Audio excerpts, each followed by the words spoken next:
Welcome to Muneeswara TNPSC classes. நம்ம பார்த்தீங்கன்னா 2024 TNPSC group 4க்காக டாப் 100 கொஷின் வந்து பார்க்க போகிறோம். தமிழ் வந்து பார்க்கலாம். கோவலன் தன் தீதியிழல் என்று யாரை குறிப்பிடுகிறான்? மாதவியை. உரைப்பாட்டு மடை என்னும் தமிழ் பகுதி இடம்பெற்றுள்ள நூலை குறிப்பிடுக. நூலை இயற்றியவர் யார்? இளங்கோவடிகள். உலக உயிருக்கு உண்டியும் உடையும் உறையுருளும் கொடுப்பது எதுவென மணிமேகலை சுட்டி காட்டுகிறது? அறம். பேரண்ட தோற்றம் குறித்து அறிவியல் செய்தினை குறிப்பிட்ட இலக்கியம் எது? பரிபாடல். சங்க இலக்கிய நூல்களில் பண்ணோடு பாடப்பட்ட நூல் எது? பரிபாடல். 10 பாட்டில் குறைந்த அடிகளை உடைய நூல் எது? முல்லைப்பாட்டு. கம்பராமாயணத்தின் குகப்படலம் இப்படியும் அழைக்கப்படுகிறது. குகப்படலம் கங்கை படலம் எனவும் அழைக்கப்படுகிறது. கம்பன் இசைத்த கவியெல்லாம் நான் என்று பெருமைப்படுபவர் யார்? பாரதியார். கம்பராமாயணத்தின் அனுமனின் தலைமை பண்புகளை வீறு பெற்று விளங்கும் காண்டம் எது? சுந்தர காண்டம். ஏழாதி எந்த நூல் வகையை சார்ந்தது? 14 கீழ்கணக்கு நூல் வகையை சார்ந்தது. மருந்து பெயரில் அமைந்த இரு நூல்கள்? திரிகடுகம், ஏழாதி. மன்னருக்கு தன் தேசம் அல்லால் சிறப்பினை கற்றோருக்கு சென்ற இடமெல்லாம் சிறப்பு என்ற பல்வேறு இடம்பெற்றுள்ள நூல் எது? மூதுரை. அவையார் வந்து ஏற்றிருப்பாங்க. திருக்குறளை லத்தீன் மொழியில் மொழிபெயர்த்தவர் யார்? வீரமா முனிவர். பெரியாரை பேணி தமரர் கொள்ளல். இதில் தமர் என்பதன் பொருள் என்ன? துணை கொள்ளல். கிடைத்தற்குரிய பெயர்களில் எல்லாம் பெரும் பெரும் என்று வள்ளுவர் எதனை குறிப்பிடுகிறார்? பெரியோரை துணை கொள்ளல். இந்தியாவில் தொடங்கப்பட்ட முதல் பொது நூலகம் எது? திருவனந்தபுரம் நடுவண் நூலகம். வாழ்க்கையில் அடிப்படை தேவைக்கு அடுத்த இடம் புத்தக சாலைக்கு தரப்பட வேண்டும் என்று வலியுறுத்தியவர் யார்? அறிஞர் அண்ணா. சமரச சன்மார்க்க நெறிகளை வகுத்தவர் யார்? ராமலிங்க அடிகள் வள்ளலார். மூலிகை நோய்களை அறிந்து பொறுத்துக. ஆவாரம்பூ. ஆவாரம்பூ மூட்டு வலியை சர்க்கரை நோயை வந்து சரி பண்ணும். வாழைப்பூ வந்து வயிற்றுப்புண்ணை, வல்லாரை வந்து நினைவாற்றல், முடக்கத்தான் நிலை வந்து பிறக்க மூட்டு வலி வந்து ரெடி பண்ணும். பாலையும் வந்து மூட்டு வலி வந்து ரெடி பண்ணும். ஏன்னா இப்போ பாலைகள்லாம் மருந்து எடுக்கிறாங்களே மூட்டு வலிக்கு. பல்பம் பிடிக்க வேண்டிய சின்னஞ்சிறு விரல்களின் தீக்குச்சிகள் என்று குழந்தை தொழிலாளர் நிலையினை தனது புது கவிதையில் படமெடுத்து காட்டியவர் யார்? அப்துல் ரஹ்மான்.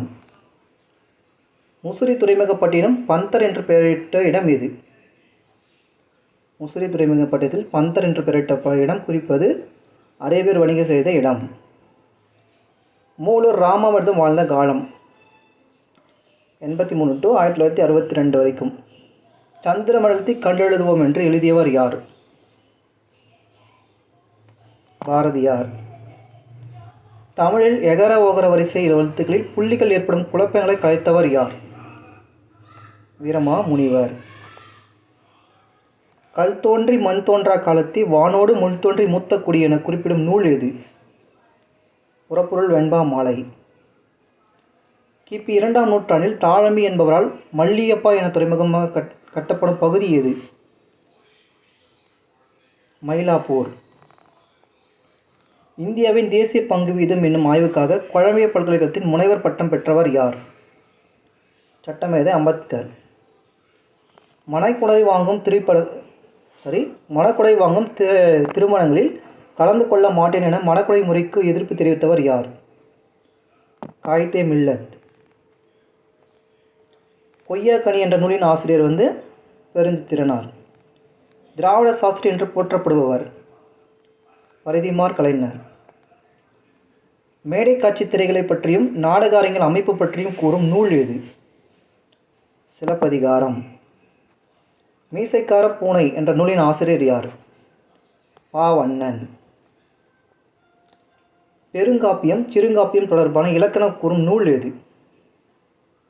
தண்டி அலங்காரம்.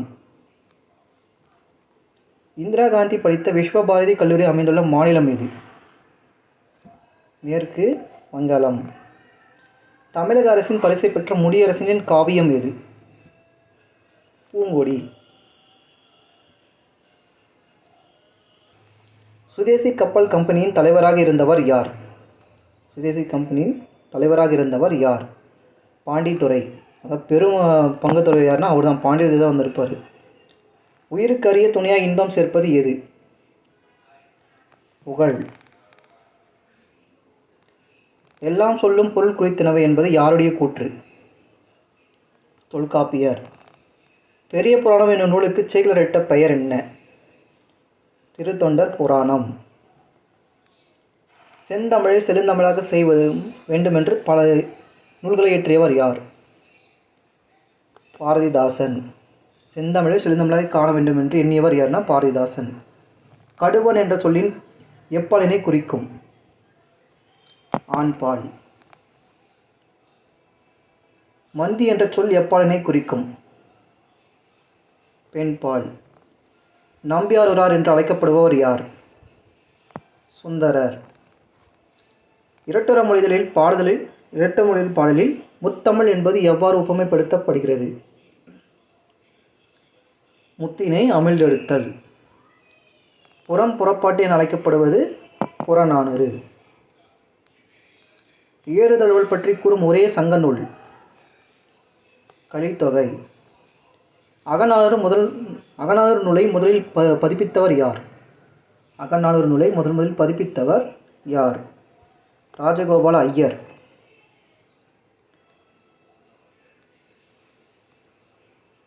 அரங்கலம் தரியர் மீர்மிசை நிவக்கும் என்ற பாடல் வரிகள் இடம்பெற்றுள்ள நூல்?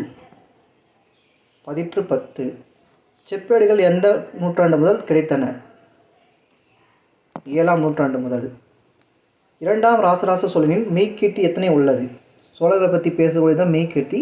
ராஜராஜ சோழனை பற்றி எத்தனை இருக்குன்னு கேட்டாக்கா 2 வந்துருக்கும். தமிழ் 50 கொஸ்டின் முடிஞ்சிட்டோம். அடுத்து ஜிகே பார்க்கலாம். வாக்கியம் 1. இந்திய ரிசர்வ் வங்கி வட்டி விகிதங்களையும் ரொக்க இருப்பு விகிதங்களையும் உயர்த்துகிறது. இந்திய ரிசர்வ் வங்கியுடைய வேலை பார்த்தீங்கன்னாக்கா இதுதான் சொல்கிறாங்க. கரெக்டு தான். இதற்கான காரணம் விலையேற்றத்தை கட்டுப்படுத்துவதே ஆகுன்னு சொல்கிறாங்க. வாக்கியம் 2மே சரிதான். கூற்றுக்காரர்களுக்கு இருந்தாலையும் சரிதான். நிதி ஆயோக்கின் பணிகளில் தவறானது. நிதி ஆயோக்கின் பணிகளில் தவறானது எதுன்னு கேட்டாக்க கூட்டுறவு கூட்டாட்சியை வளர்த்தல், விவசாயத்தை மேம்படுத்துதல், ஊரக வளர்ச்சிக்கான திட்டங்களை அமல்படுத்துதல், ஆலோசனை குழுவாக செயல்படுதல் அனைத்துமே சரிதான். தவறானது எதுவுமே இல்லை. வாக்கியம் 1. சென்னையில் உள்ள மாநில தேர்தல் ஆணையம் கூட்டாட்சி முறையின் அங்கம் அல்ல என்பது சரி. சரி. இது 73வது மற்றும் 74வது அரசியல் சாசன திருத்தச் சட்டங்கள் அடிப்படையில் சுயாட்சி அமைப்புகளுக்காக தேர்தலை நடத்துகிறது. உள்ளாட்சி அமைப்புகளை தேர்தல் நடத்தும். 2மே சரி. டிஎன்பிஎஸ்சி குரூப் 4 எப்படி உங்களுக்கு கொஸ்டின் கேட்குமோ அதே மாதிரி எடுத்துருங்க. வாக்கியம் 1. மொத்த நாட்டு உற்பத்தி தேய்மானம் நிகர தேசிய உற்பத்தி. மொத்த நாட்டு உற்பத்தி என்பது தேய்மானம் மைனஸ் நிகர நாட்டு உற்பத்தின்னு சொல்லி வரும். சரிதான். மொத்த உள்நாட்டு உற்பத்தின்னு கேட்டாக்கா தேய்மானம் சீக்வல்டு மொத்த உள்நாட்டு உற்பத்தி மைனஸ் தேய்மானம் சீக்வல்டு பார்த்தீங்கன்னாக்கா நிகர உள்நாட்டு உற்பத்தின்னு சொல்லலாம். 2மே சரி. வங்கி பணம் என்பது எது? வங்கி பணம் என்பது மேற்கூறிய அனைத்தும் காசோலை, வரைவு, கடன் மற்றும் பற்று அட்டைகள். வாக்கியம் 1. உச்ச நீதிமன்ற பற்றி கூறும் அரசமைப்பு பகுதி 5ன்னு சொல்கிறாங்க. பகுதி 5 சரிதான். உயர்நீதிமன்றம் பற்றி கூறும் அரசமைப்பு பிரிவு 5 கிடையாது. பகுதி 6 வரும். பகுதி 6 சொல்ல வரும். அப்போது ஃபஸ்ட்டு சரி, 2வது தப்பு. தவறானதை தேர்ந்தெடு. பாபர் 1530 இறந்தார். 1530 இறந்திருப்பார். பாபரின் சுயசரிதை பண்ணிக்க துசுக்கி பாபரி. அவருடைய சுயசரிதையை அவரே எழுதியிருப்பார். துசுக்கி பாபரின்னு. பாபர் நாமா என்று அழைக்கப்படும் இந்த நூல் உருது மொழியில் எழுதப்பட்டது. உருது மொழியில் கிடையாது, பாரசீக மொழியில் எழுதியிருப்பாங்க. பாரசீக மொழியில் துருக்கி மொழியில் எழுதியிருப்பாங்க. துருக்கி மொழியில் எழுதியிருப்பாங்க. பாபர் நாமா என்ற நூலை பெர்ஷிய மொழியில் மொழிபெயர்த்தவர்னாக்கா அப்துல் ரஹீம் கான்கனன் என்பது சரி. சி மட்டும் தப்பு. வாக்கியம் 1. முகலாய பேரரசர்கள் பழைய யுக்தா முறையை ஜாகிர் என்ற புதிய பெயரில் செயல்படுத்தினர். பழைய யுக்தா முறை பார்த்தீங்கன்னா ஜாகிர் என்ற புதிய பெயரில் செயல்படுத்தியிருக்காங்க. சரிதான். தங்களது ஊதியத்தை பணமாக பெறாத ஒவ்வொரு மன்சாப்தாருக்கும் ஜாகிதார்கள் என்று அழைக்கப்படுவர் என்பதும் சரிதான். வாக்கியம் 1. குத்புதீன் ஐபக்கின் மகன் ஆரம் ஷா திறமையற்றவராக இருந்தார். அவருடைய மகன் வந்து பார்த்தீங்கன்னா திறமையற்றவராக இருந்தார். அதனால தான் பார்த்தீங்கன்னா அவருடைய மருமகன் இல்துத்மிஷ் வந்து அவருடைய பொறுப்பில் எடுத்திருப்பார். துருக்கிய பிரபுக்கள் குத்புதீன் ஐபக்கின் படை தளபதியும் மருமகனுமாகிய இல்துத்மிஷ் வந்து சுல்தானை வந்து தேர்வு செஞ்சுருப்பாங்க. ரெண்டுமே வந்து சரி. சரியானதை தேர்ந்தெடு. தேசிய வாக்காளர் தினம் மார்ச் 25. தேசிய வாக்காளர் தினம் ஜனவரி 25. இந்திய தேர்தல் நடத்தை விதிகள் அறிமுகப்படுத்தப்பட்ட ஆண்டு 1961. இதுவும் வந்து தப்பு. நோட்டாவை பற்றி கூறும் இந்திய அரசமைப்பு நடத்தை விதி 49 ஓ 49 ஓன்னு சொல்லி வரணும். 2014 ஆண்டு நடைபெற்ற பொது தேர்தலில் முதலில் விவிபேட் ஓட்டார் வெரிஃபைட் அப்படின்னு சொல்லி வரும் இல்லையா, பேப்பர் அடல்ட் ட்ரையல்னு சொல்லி வரும். அதை வந்து அறிமுகப்படுத்தியது வந்து 2014 வந்து அறிமுகப்படுத்தியிருப்பாங்க. இது வந்து சரி. 4th மட்டும்தான் சரி, மற்ற 3மே தப்பு. குழு மற்றும் பரிந்துரைகளை பொறுத்துக. அசோக் மேத்தா குழு. அசோக் மேத்தா வந்து பார்த்தீங்கன்னா 2 அடுக்கு முறையை வந்து கொடுத்துருப்பாங்க. ஜிவிகே ரா குழு வந்து பார்த்தீங்கன்னாக்கா வட்டார வளர்ச்சி அலுவலர் முக்கியம்னு சொல்லி கொடுத்துருப்பாங்க. வட்டார வளர்ச்சி அலுவலர் வந்து முக்கியம்னு சொல்லி கொடுத்துருப்பாங்க. சந்தானம் குழு வந்து பார்த்தீங்கன்னாக்கா நிதி சுதந்திரம். பல்வந்த்ராய் மேத்தா குழு பார்த்தீங்கன்னா 3 அடுக்கு முறை வந்து கொடுத்துருப்பாங்க. 4, 3, 2, 1. மாநில உள்ளாட்சி தேர்தலை நடத்துவது. மாநில உள்ளாட்சி தேர்தலை நடத்துவது எதுன்னு கேட்டாங்க மாநில தேர்தல் ஆணையம். தவறானதை தேர்ந்தெடு. ஹரிகரன் மற்றும் புக்கர் ஆகிய சகோதரர்கள் 2ஆம் வீரபாலையா ஹொய்சாலா அரசிடம் பணிபுரிந்தார்கள் என்பது வந்து சரி. B option. விஜயநகர பேரரசு தோற்றுவிக்கப்பட்ட ஆண்டு 1136 என்பதும் சரிதான். வராகன் என்ற தங்க நாணயங்களை வெளியிட்ட அரசு பாமணி அரசு ஆகும். வராகன் அப்படின்றது வெளியிட்டது யாருன்னு கேட்டாங்க விஜயநகர பேரரசு தான் வெளியிட்டிருக்கும். விஜயநகர அரசின் அரசு முத்திரை பார்த்தீங்கன்னாக்கா பன்றி, கர்நாடக பகுதி. இப்போ கூட பார்த்தீங்கன்னா ரீசெண்டாக அந்த காந்தாராலாம் வருது இல்லையா, பன்றி பற்றி தான் எடுத்திருப்பாங்க. அவங்களுடைய சின்னமே பார்த்தீங்கன்னா அதுதான். தமிழ்நாட்டில் பயிரிடப்படும் எண்ணெய் வித்துகளில் தவறானது எது? கொண்டைக்கடலை வந்து எண்ணெய் வித்து கிடையாது. தமிழ்நாட்டு மக்களின் 2வது முக்கிய உணவு பயிர் எது? சிறுதானியங்கள். ஃபஸ்ட்டு அரிசி தானியங்கள் இருக்கும், அடுத்து சிறுதானியங்கள். டேஷில் ஒரு வெற்றிகரமான தொழில்துறை தொகுப்பு முற்றிலும் தமிழ்நாட்டால் உருவாக்கப்பட்டது. ஓசூர் பகுதியில் பார்த்திருக்க தொழில்துறை தொகுப்பு முற்றிலும் வந்து தமிழ்நாட்டில் வந்து உருவாக்கப்பட்டது. தமிழ்நாட்டையும் இந்தியாவின் தென்கிழக்கில் உள்ள இலங்கையும் பிரிப்பது எதுன்னு கேட்டாங்க பாக்னீர்ஸ், சலசந்தி மற்றும் மன்னார் வளைகுடா. ரெண்டுமே வந்துடும். A and C வந்து வரும். நீர்வீழ்ச்சிகள் உள்ள இடங்களில் தவறானது. ஒகேனக்கல் வந்து தர்மபுரியில் இருக்குது. ஃபைகாரா கேத்ரின் வந்து பண்ணுங்க திண்டுக்கல் வந்து கொடுத்துருக்காங்க. அது வந்து பண்ணுங்க நீலகிரியில் வந்து வரும். ஃபைகாரா மற்றும் கேத்ரின் நீலகிரியில் வந்து வரணும். கல்யாண் தீர்த்தம் குற்றாலம் வந்து திருநெல்வேலி தான். கும்பக்கரை சுருளி வந்து தேனியில் இருக்குது. திண்டுக்கல் மட்டும் அப்போ வந்து தப்பு. 2012ஆம் ஆண்டு மக்கள் தொகை கணக்கெடுப்பின்படி இந்தியாவின் சராசரி மக்கள் தொகை இந்தியாவில் வந்து கேட்குறாங்க.